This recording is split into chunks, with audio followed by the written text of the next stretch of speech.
right, we're here with Brian. You made top 4 at today's event. What deck were you playing? I played Sky Striker. Nice. How were your matchups? Round 1 I played against honestly I forgot round 1, but round 2 I played against Mech Knight for sure. Round 3 I played against Dragon Link. Round 4 I played against PK with the Red Ice package. Round 5 I played against Zodiac Eldritch, and round 6 I played against Infinite Track. And then top 8 I played against the Phantom Knight guy again, but I beat him this time, so yeah. All right, man. Let's check it out. Alright, for sure. Alright, so as like every Sky Striker deck, starts with 3 Ray and then 1 Rose. This card, I actually sided it out a couple of times today because going first is actually not very good. I'd rather open something defensive and play a bunch of search cards anyways to access your Ray. So this is just for util game 1. So let's say for like the main monsters, and then for the hand traps I played 3 Ash, 1 Meister. I thought Prinkets were gonna be good, but I didn't play any, and Meister overlays like not so well against like Dragon Link. And sometimes if you open it too late, or if you draw it too late, then the Prinkets can just chain block their effects. So I think 1 is fine.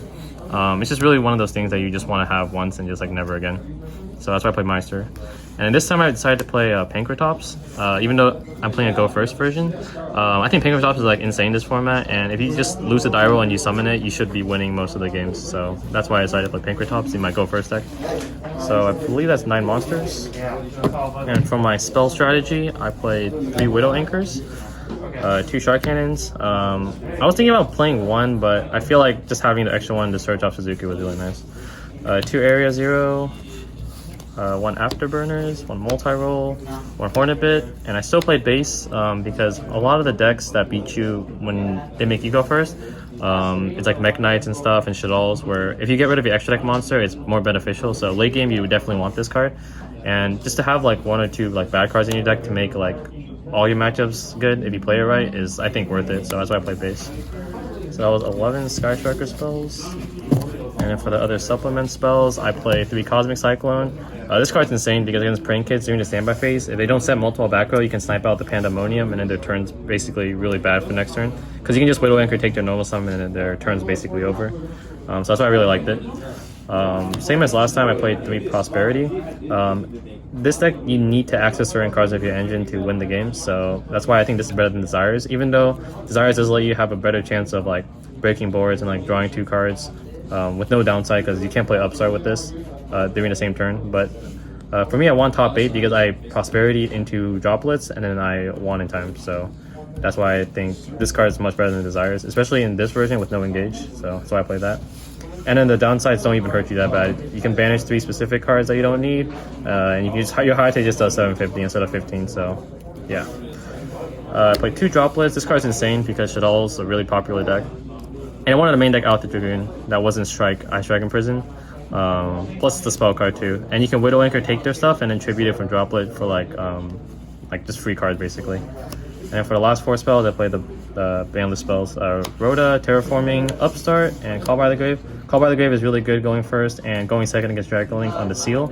It can steal a lot of games sometimes, plus it's a spell card, so yep.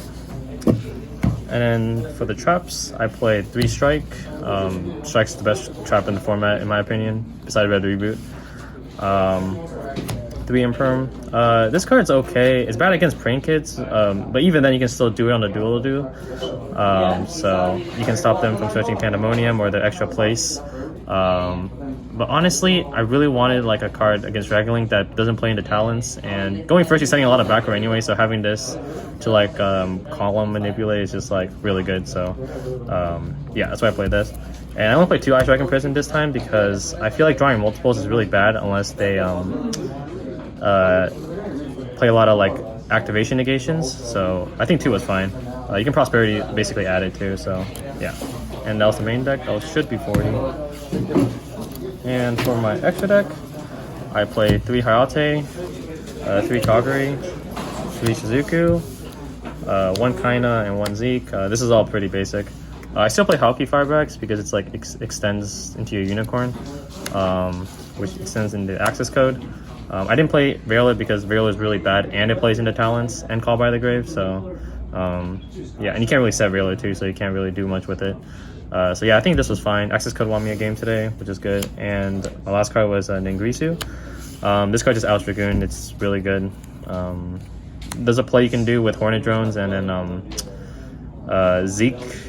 Hornet Drones in Area 0 where you can summon this off of just those 2 cards, which is really cool. So that's why I played that.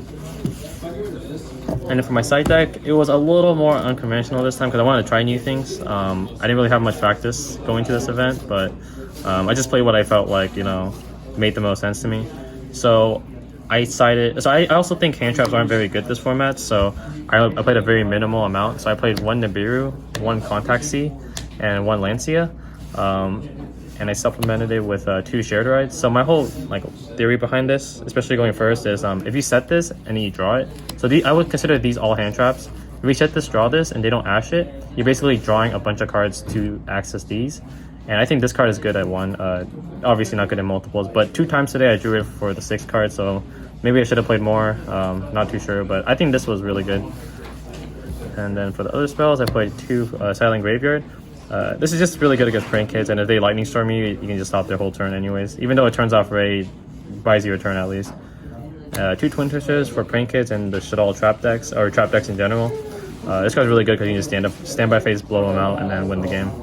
Duster, I dusted someone for 3 today. That's pretty much the only time it came up. And then Jamming Wave to search it off Shizuku against the Trap decks. I think it's pretty important now that there's a lot of Mech Knights also. Where if you just pop the trap card, you can basically win the game. And this doesn't need to, if you flip it face up, it still pops, so that's why it's really good. And then for the last 4 cards, I played 2 Solemn Judgment. It's just really good going first with all the trap cards you play. But I don't think you need 3, because paying too much life in this deck means you'll just lose, because all your monsters are really weak. And then for the Spice, I played 2 Iron Walls. There's no particular reason why I played this card, but there are a lot of matchups where if they banish your stuff, like against Shadals or when they activate Invocation against Tri Brigade, if you just have this, the turn is just super weak, and you can capitalize the next turn and just blow them out. So that's why I play these 2. Yeah, that's my deck. Super cool, dude. Congrats. Thank you. Any shout outs? So first I want to shout out my team, Team Royalty. We're from the San Jose area. I want to give a shout out to Area 51 TCG for hosting the regionals. It was really well ran. AJ, the head judge, was really cool. And everyone was just really nice, friendly, and then good environment. And I also want to shout out my friend Annie for just being my friend, to be honest. I want to give a shout out to Vi and Alex, my last 3v3 partners. Too bad they couldn't play today. I guess they were busy, but yeah, and I want to give a shout out to my car, Anthony, for letting me borrow a couple of cards and basically driving us. And then shout out to Mike for scrubbing out and telling me that my deck sucks. But yeah, that's pretty much it. Pretty happy overall with how the deck worked. Yeah. Congrats, dude, and we'll see you next time. Thank you.